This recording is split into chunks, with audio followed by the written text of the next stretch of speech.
Ketika suatu zat berbahaya atau beracun telah mencemari permukaan tanah, maka pasti zat tersebut dapat menguap tersapu air hujan dan atau masuk ke dalam tanah. Pencemar yang masuk ke dalam tanah kemudian mengendap sebagai zat kimia beracun di tanah.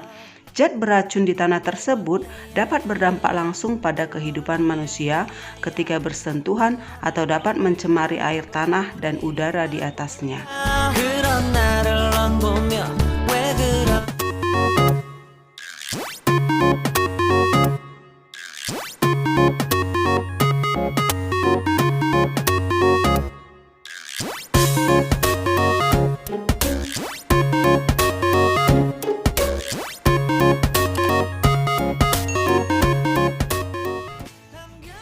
Halo semuanya, selamat bertemu kembali pada video pembelajaran IPA.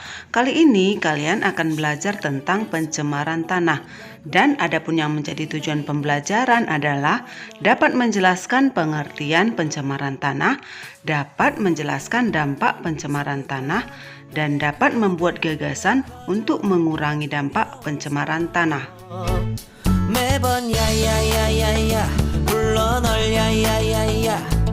네가 제일 좋아하는 게 뭐냐고 물어본다. 그런 나를 넌 보며 대답 없이 미소만 짓는데. Pencemaran tanah adalah suatu keadaan di mana bahan kimia buatan manusia masuk dan mengubah lingkungan tanah alami.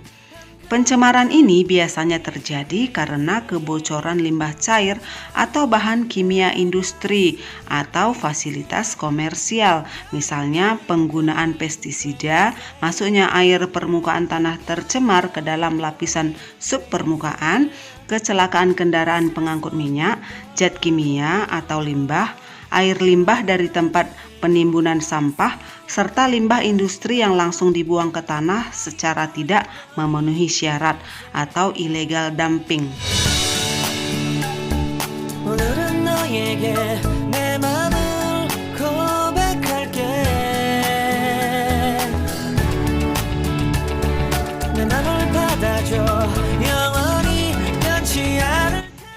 Tidak jauh berbeda dengan pencemaran air dan udara, pencemaran tanah juga banyak sekali penyebabnya.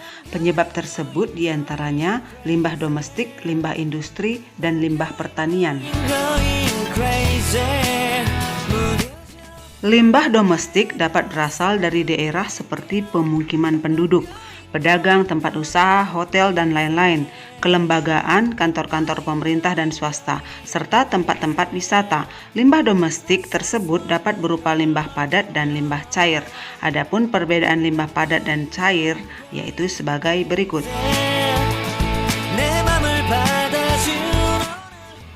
Limbah padat dapat berupa senyawa anorganik yang tidak dapat dimusnahkan atau diuraikan oleh mikroorganisme seperti plastik, serat, keramik, kaleng-kaleng, dan bekas bahan bangunan yang menyebabkan tanah menjadi kurang subur.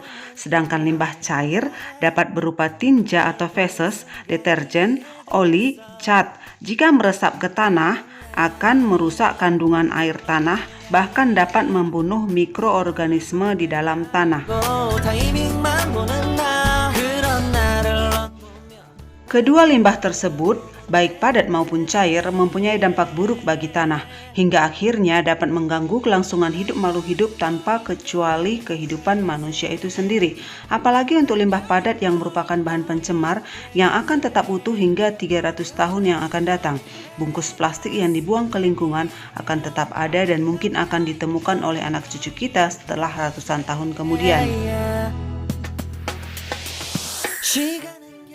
Sampah anorganik tidak terbiodegradasi. Hal ini menyebabkan lapisan tanah tidak dapat ditembus oleh akar tanaman dan tidak tembus air, sehingga peresapan air dan mineral yang dapat menyuburkan tanah hilang dan jumlah mikroorganisme di dalam tanah pun akan berkurang.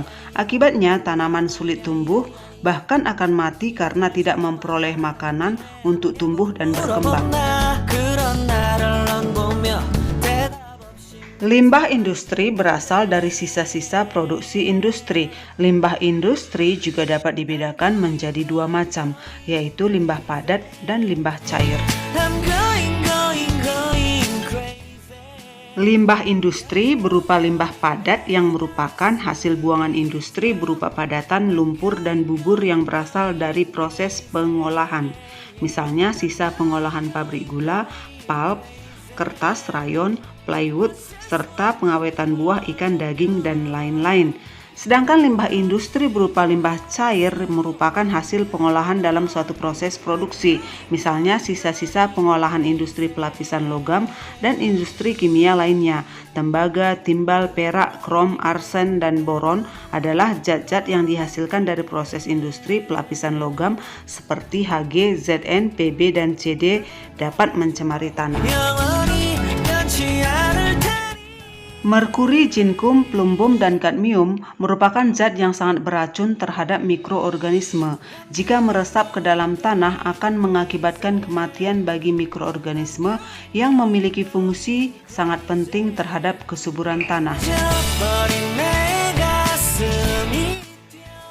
Indonesia dikenal sebagai negara agraris yang sebagian besar penduduknya bermata pencaharian sebagai petani. Penggunaan pupuk sintetis yang melebihi ketentuan atau cara penggunaan yang tidak tepat menyebabkan pencemaran tanah, misalnya pupuk urea dan pestisida untuk pemberantasan hama tanaman. Penggunaan pupuk yang terus-menerus dalam pertanian akan merusak struktur tanah. Akibatnya kesuburan tanah berkurang dan tidak dapat ditanami jenis tanaman tertentu karena unsur hara tanah semakin berkurang. Penggunaan pestisida bukan saja mematikan hama tanaman, tetapi juga mikroorganisme yang berguna di dalam tanah. Padahal kesuburan tanah tergantung pada jumlah organisme di dalamnya. Selain itu, penggunaan pestisida yang terus-menerus akan mengakibatkan hama tanaman kebal terhadap pestisida tersebut.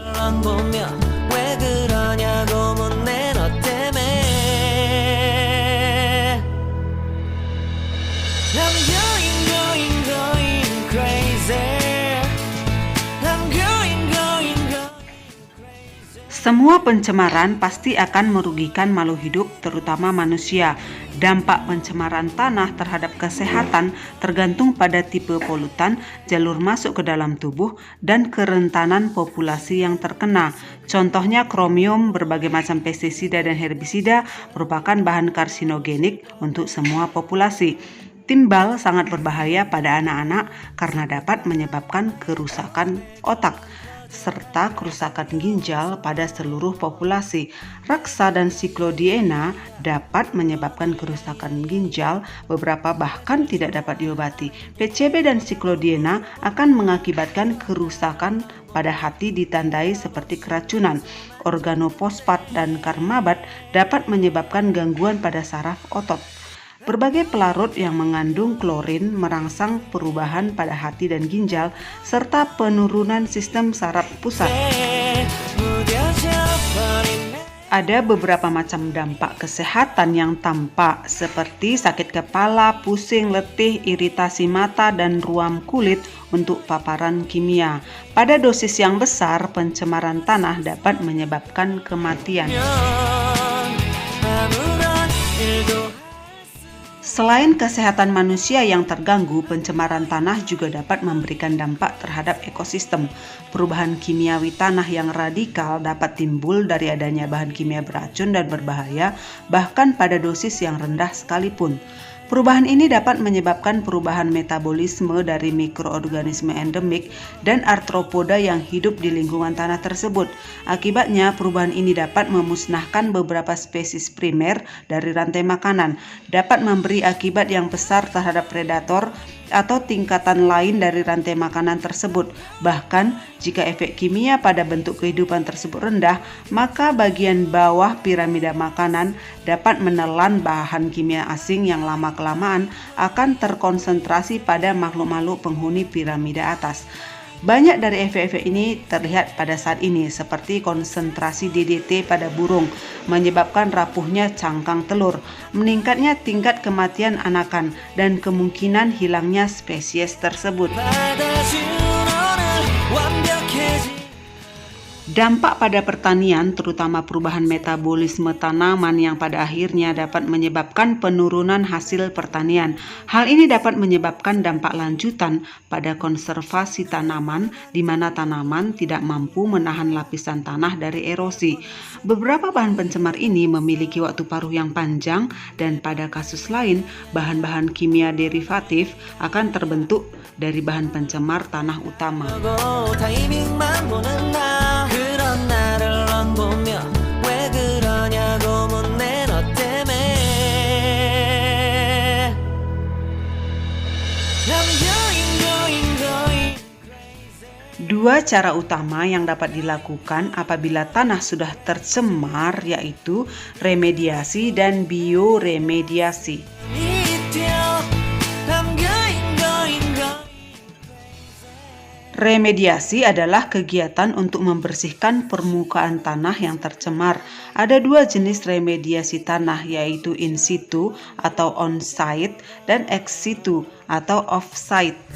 하지만 성급한 Pembersihan on-site adalah pembersihan di lokasi. Pembersihan ini lebih murah dan lebih mudah. Pembersihan ini terdiri atas venting atau injeksi dan bioremediasi. 제일 좋아하는 게 뭐냐고 Sedangkan pembersihan off-site meliputi penggalian tanah yang tercemar dan kemudian dibawa ke daerah yang aman. Setelah itu, di daerah aman, tanah tersebut dibersihkan dari zat pencemar. Caranya adalah tanah tersebut disimpan di bak atau tangki yang kedap. Kemudian zat pembersih dipompakan ke bak atau tangki tersebut. Selanjutnya, zat pencemar dipompakan keluar dari bak yang kemudian diolah dengan instalasi pengolahan air limbah. Pembersihan off-site ini jauh lebih mahal dan rumit. I'm going crazy Bioremediasi adalah proses pembersihan pencemaran tanah dengan menggunakan mikroorganisme seperti jamur dan bakteri. Bioremediasi bertujuan untuk memecah atau mendegradasi zat pencemar menjadi bahan yang kurang beracun atau tidak beracun. 오늘은 너에게 내 Salah satu mikroorganisme yang berfungsi sebagai bioremediasi adalah jamur vesikular arbaskular mycorrhiza atau jamur FAM. Jamur FAM dapat berperan langsung maupun tidak langsung dalam remediasi tanah. Jamur tersebut dapat berperan langsung karena kemampuannya menyerap unsur logam dari dalam tanah. Jamur tersebut tidak dapat berperan langsung karena menstimulir pertumbuhan organisme bioremediasi lain seperti bakteri tertentu, jamur, dan sebagainya. Demikianlah pembahasan mengenai pencemaran tanah. Semoga bermanfaat dan sampai jumpa.